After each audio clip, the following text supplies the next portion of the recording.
Ex-Brimob gabung Tentara Bayaran Rusia, Menkumham, kewarganegaraan otomatis hilang.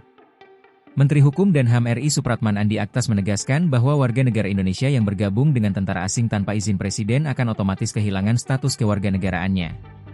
Siapapun, mau anggota Brimob atau warga negara biasa, kalau bergabung dengan tentara asing tanpa izin presiden, kewarganegaraannya otomatis hilang, kata Supratman usai mengunjungi pos bantuan hukum, Pos Bakum, Kalurahan Sukoreno, Kapanewon Sentolo, Kabupaten Kulon Progo, Daerah Istimewa Yogyakarta, Senin, 19 Januari 2016.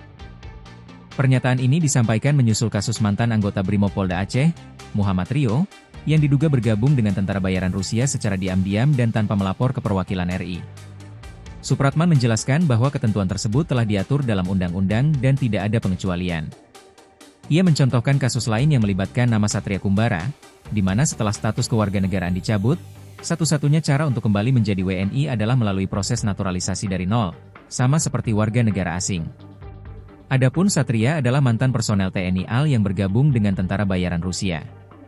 Mengenai kemungkinan kunjungan ke Indonesia bagi mereka yang kewarganegaraannya telah dicabut, Supratman menyatakan bahwa paspor akan dicabut oleh imigrasi setelah status kewarganegaraan hilang.